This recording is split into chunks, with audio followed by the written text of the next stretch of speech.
Today was a good day for Call of Duty fans. Infinity Ward finally released Call of Duty Modern Warfare 3's premiere gameplay trailer. Albeit encountering a few problems along the way, the trailer being leaked just 2 hours before it was supposed to be launched officially. Now we can take a better look at what the next big thing in the Call of Duty series has to offer. The trailer kicks off showing a New York in ruins during the Russian invasion. Destroyed battleships and cruisers are scattered along the coastline. In the foreground, we see a Russian Mi-24E attack helicopter firing its chin turret. Further back, there are 2 jets resembling MiGs emerging from the ruins of Manhattan, flying ridiculously low. And if you watch carefully, you can see 2 helicopters far back. From this distance, it's hard to appreciate what they are, but judging by the silhouettes, they could be Black Hawks. In the next shot, we can see a gruesome close-up of the world's largest attack helicopter, the Mi-24E, hovering in front of the New York Stock Exchange.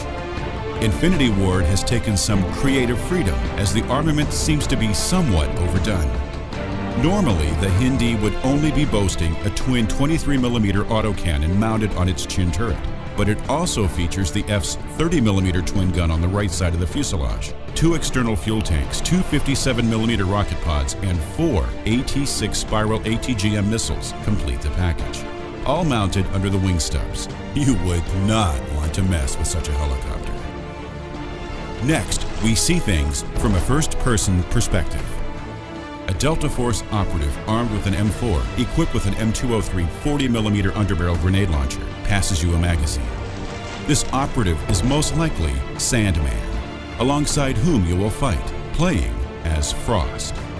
As you insert the magazine into your weapon, we get a better look at all the goodies that are mounted on it. A front grip, a so-called dual scope, made up of an EOTech holographic sight in front of a scope. The magazine has a magazine pull accessory mounted, which makes pulling out empty magazines somewhat easier. Also note that the top side of the magazine is not accurate, as normally we would see the bullets inside the magazine. Another inaccuracy is the front sight of Sandman's weapon, which looks more like the front sight of an AK rather than that of an M4 carbine.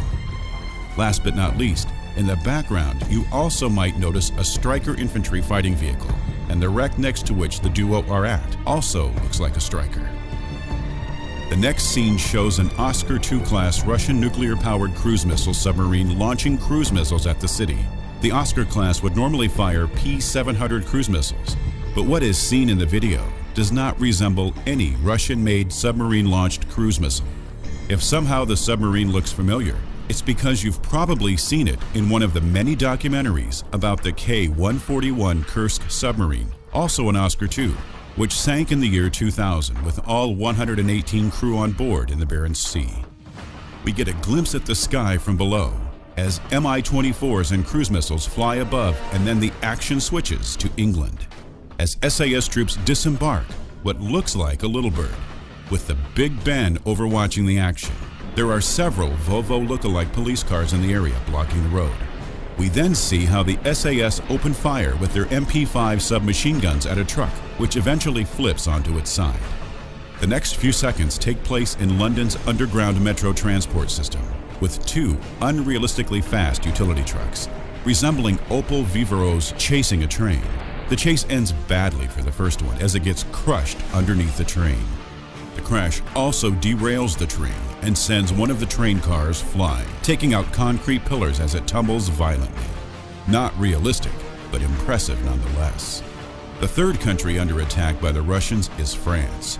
You appear to be flown in by chopper into a Paris under a chemical weapon attack, with toxic gas lingering in the streets, overwatched by the Eiffel Tower. A rather interesting sight is the chase scene. A gendarmerie van is fleeing from a Russian Mi-24 gunship. Where that chase takes place is not known at this time, but it could be the Gare de l'Est train station. After a few more shots with soldiers fighting, we get a glimpse at the U.S. Army's planned replacement for the Humvee, the JLTV, or Joint Light Tactical Vehicle, built by AM General and General Dynamics Land Systems.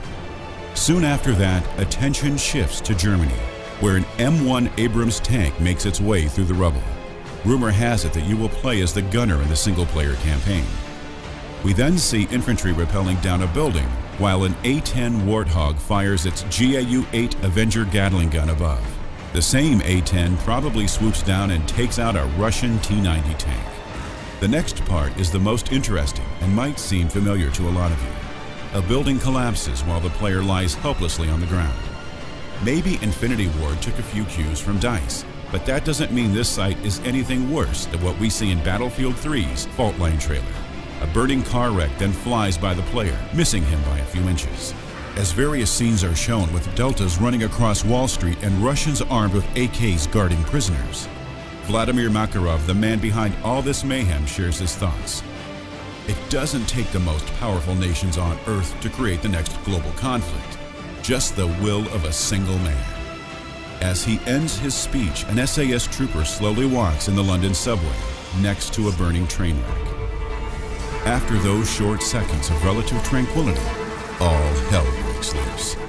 Choppers crash subsurface, SAS storm a building, divers navigate through a flooded Brooklyn Battery tunnel, an AC-130 opens fire, Russians flee from an oncoming Stryker IFV, the player fires a minigun at an Mi-24 gunship from a Black Hawk, an SAS trooper makes his way through a metro station, a cruiser gets hit by a missile while the player and his comrade in arms pass by the wreckage of the USS Nimitz aircraft carrier in an inflatable boat, and last but not least, the gendarmerie van pushes a Mercedes look-alike, eventually sending it and its 3 occupants flying through the air. The last bit in-game footage shows Manhattan in flames as more jets fly towards it.